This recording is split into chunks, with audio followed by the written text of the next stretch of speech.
조선야담 이야기 시작합니다.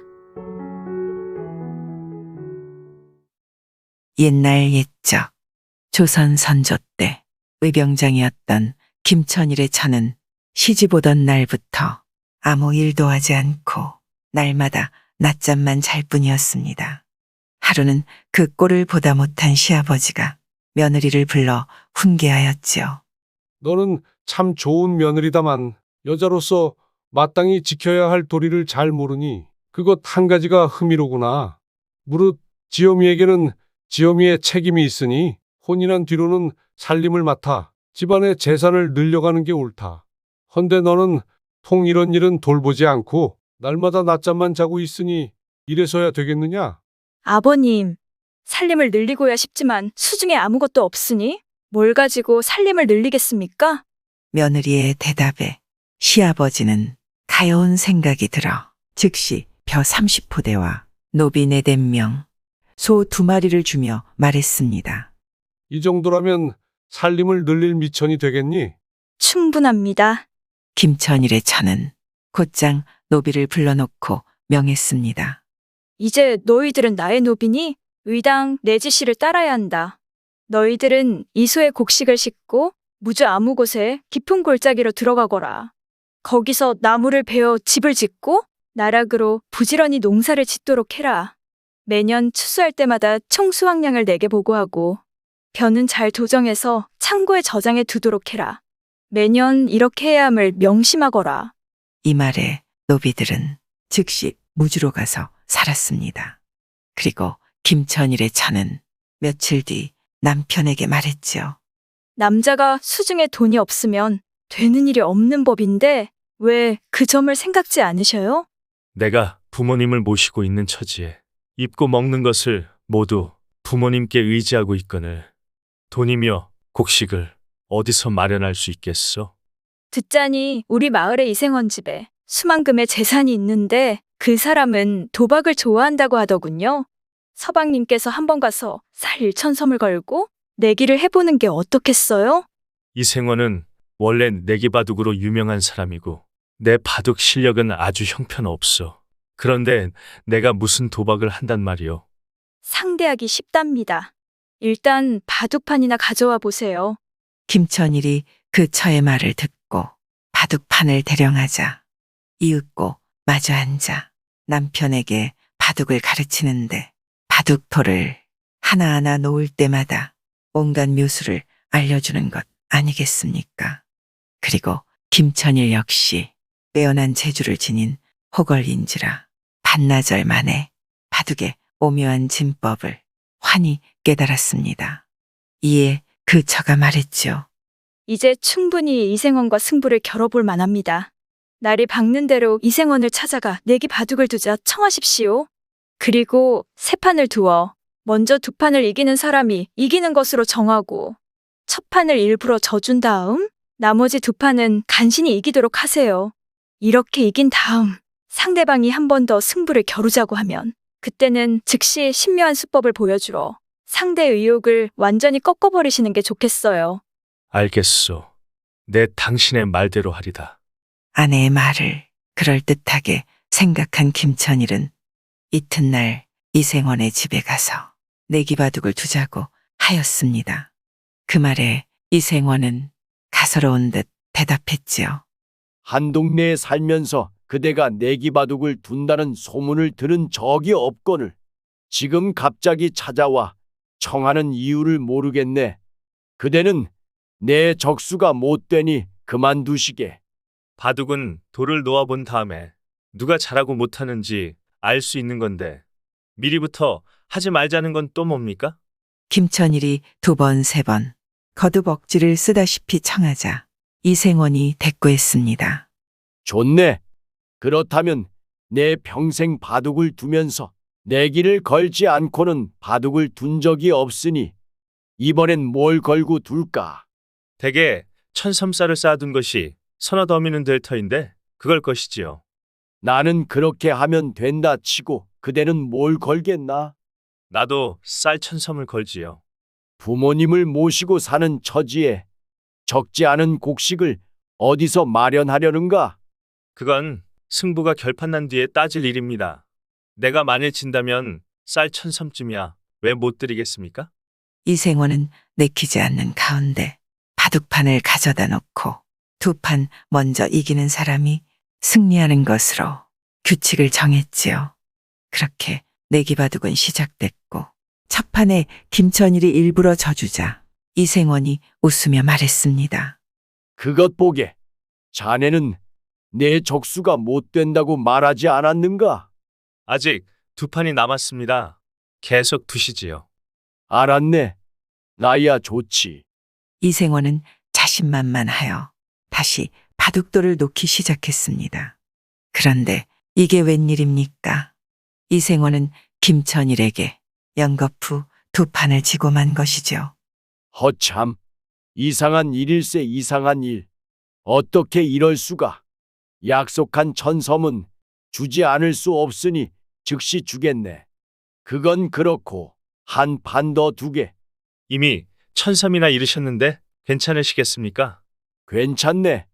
어서 두식이나 하게. 그렇게 내기바둑은 다시 시작되었고 김천일이 비로소 신묘한 수를 내보이자 이생원은 기세가 다하여 돌을 던졌지요. 김천일은 웃으며 대국을 마치고 집으로 돌아와 아내에게 그날 있었던 일을 말해 주었습니다. 정말 잘하셨습니다. 반드시 이기고 돌아오실 줄 알았습니다. 이게 다 부인 덕분 아니겠소. 그런데 내게에서 받은 쌀은 어디다 쓸 거요? 서방님의 친지 중에 가난해서 혼례와 상례를 치르지 못하는 사람, 생계를 꾸리지 못하는 사람들을 찾아 알맞게 나눠주세요. 그리고 사이가 가깝고 멀고 신분이 귀하고 천하고를 따지지 말고 빼어난 재주를 지닌 호걸이라면 누구든 벗으로 삼아 날마다 우리 집에 초대하세요. 술과 음식은 제가 알아서 마련할 테니까요.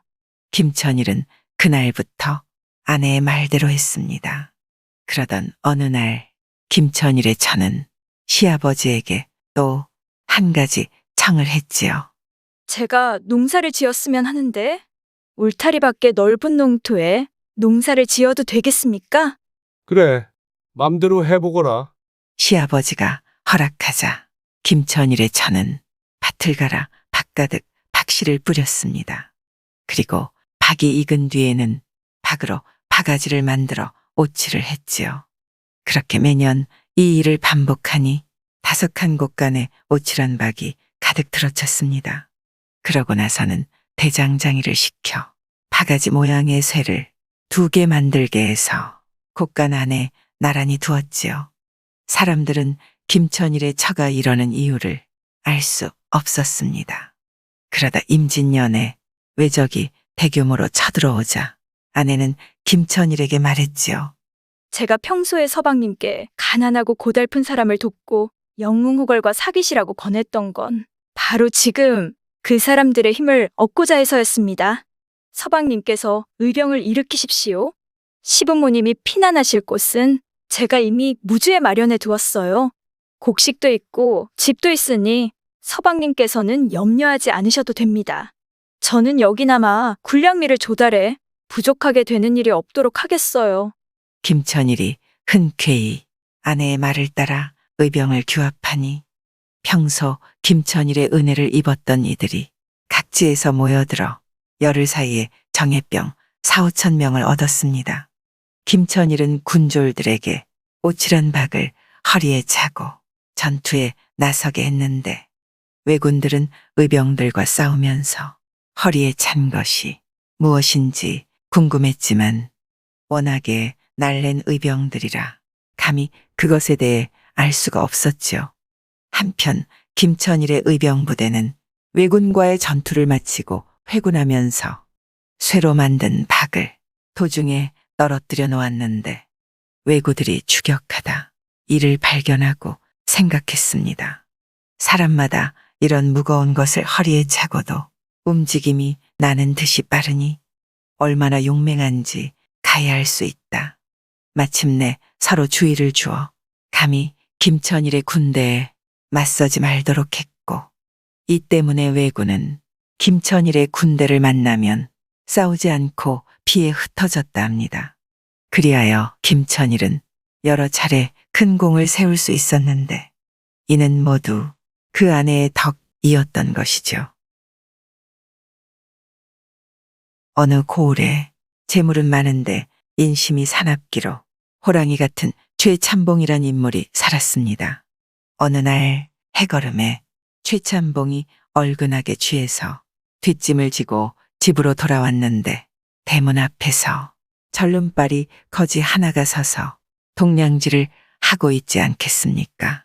동량 좀 주십시오. 예끼 이놈, 다른 집으로 가봐라. 최참봉이 걸걸한 목소리로 소리치자 피골이 상접한 거지는 울상으로 그를 올려다보며 또다시 애걸했지요. 날이 이틀을 굶었습니다요. 목숨 좀 살려주십시오. 다른 집으로 가라 하지 않았느냐? 최참봉의 목소리는 고함으로 변했습니다. 이 소리를 듣고 집사와 청지기, 머슴들이 주인의 고함 소리에 놀라 우르르 몰려 나왔지요. 날이 거지의 목소리가 끝나기도 전에 최참봉이 절름발이 거지의 목발을 부러뜨려 도랑으로 집어던지고 바가지를 박살냈습니다. 당장 꺼지지 않으면 내 놈의 성한 다리마저 분질러 버리겠다. 그때 그곳을 지나가던 노스님이 최참봉을 가로막으며 절름발이 거지를 일으켜 세웠지요. 거지를 부축한 노스님이 손을 털고 있는 최참봉을 빤히 쳐다보며 말했습니다. 재우는 넘쳐나는데 명운이 다 됐구려. 대문 안으로 들어가려던 최참봉이 걸음을 멈추고 휙 돌아섰지요. 뭐라고? 4월 초나흘 쇠뿔에 박혀서 죽을 운세요. 이런 미친 땡중이 있나? 여봐라, 저 땡초에 주둥이를 지니겨라. 감히 어디서 그런 악담을 퍼붓는 게야? 청지기와 머슴들이 달려들어 노스님을 엎어놓고 얼굴을 밟기 시작했습니다. 피투성이가 된 노스님이 대문 앞에서 혼절하자 최참봉과 그 수하들은 안으로 들어가고 대문은 쾅하고 닫혔습니다. 집 안으로 들어간 최참봉이 아직도 분이 덜 풀렸는지 씩씩거리며 술상을 차려오라고 고함을 질렀지요. 이런 최참봉은 만석군 부자지만 탐욕은 끝이 없어 보릿고개에 높은 이자로 쌀을 빌려주고 가을이면 가난한 사람들의 논과 밭을 빼앗고 소장농 부인을 겁탈하고 고리채로 남의 집딸을 차지했습니다. 그 일이 있은 후 열흘이 지나 3월 금음이 되자 최참봉은 노스님의 말이 꺼림직하게 떠올라 집사를 불렀지요. 최참봉의 명을 받은 집사는 온 동네 소를 가진 집을 돌아다니며 그날부터 소를 외양간에 가둬 속옷비를 단단히 메고 외양간 문을 잠그도록 일렀습니다. 어느 안전이라고 최참봉의 명을 거역하겠습니까? 최참봉의 머슴들은 온 동네를 휘젓고 다니며 외양간 문에 대못질까지 했지요. 4월 초나흘 화창한 봄날 대문을 굳게 잠그고 사랑방 문도 잠근 채 담배를 피우고 있던 최참봉은 땡초의 헛소리에 이 난리를 친 자신이 한심스러워졌습니다. 황소가 천정에서 떨어질 건가?